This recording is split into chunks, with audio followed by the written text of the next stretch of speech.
বেশ কিছুদিন থেকে ইচ্ছে হচ্ছিল যে একটু ভেজ ডাল রান্না করব একদম বিয়েবাড়ির মতো করে, আর সঙ্গে রান্না করব একদম ঝুরি ঝুরি করে আলু ভাজা, আর তার মধ্যে একটু বাদামও দেব। তাই খেতে যখন ইচ্ছে হয়েছে তড়িঘড়ি ভেজ ডাল বানাতে বসে গেলাম। প্রথমেই আমি মুগ ডাল নিয়েছি এক বাটি, সেটাকে একটু কড়াইতে নাড়াচাড়া করে এক দুবার ধুয়ে নিয়েছি। মুগ ডাল ভাজার পর বেশি ধুলে তার ভাজা গন্ধটা চলে যায়, সেই জন্য আমি মাত্র দুবারই ধুয়েছি। আর এরপরে আমি গরম জল করে সেই মুগ ডালটাকে সেদ্ধ করে নিয়েছি। দেখেছো, আমি যেখানে রান্না করি রান্নাঘরের জানলা দিয়ে এত সুন্দর রোদ আসে, দাঁড়িয়ে দাঁড়িয়ে রান্না করতেও বেশ ভালো লাগে। আর কড়াইতে একেবারে রোদটা এসে পড়ায় মুগ ডালের কালারটা কত সুন্দর লাগছে। আরও এর ফাঁকে দিয়ে দিয়েছি কয়েকটা চেরা কাঁচা লঙ্কা।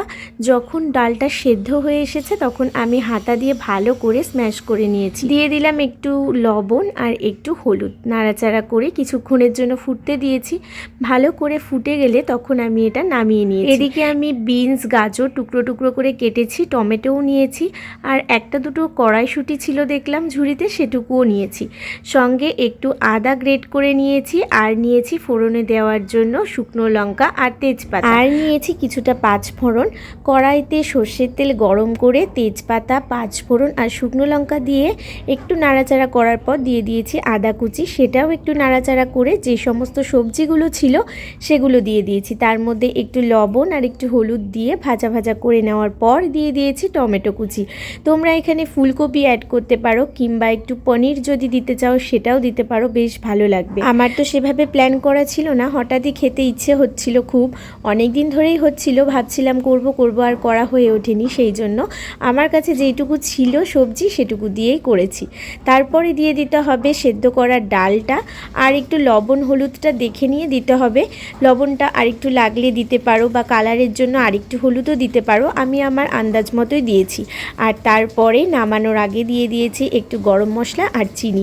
বিশ্বাস করো এত সুন্দর হয়েছিল ডালটা খেতে, লেবু দিয়ে চটকে খেতে এত ভালো লাগছিল বলার কথা না, একেবারে বিয়েবাড়ির মতোই লাগছিল। যদিও বিয়েবাড়ির মতো অত সবজি এগুলো আমি দিইনি, তাও খুব সুন্দর লাগছিল খেতে। আর এই দিকে আমি বলছিলাম না যে ঝুরি ঝুরি আলু ভাজা খেতে ইচ্ছে করছিল বাদাম দিয়ে, তবে এই ছোট ছোট আলুগুলো দেখে মনে হলো একটু গোল গোল করে আলু ভাজি। শেষ পর্যন্ত ঝুরি ঝুরি আলু ভাজা আর গোল গোল করে আলু ভাজা করার দ্বিধাদ্বন্দ্বের মধ্যে গোল গোল আলু ভাজাই কিন্তু জিতে গেল।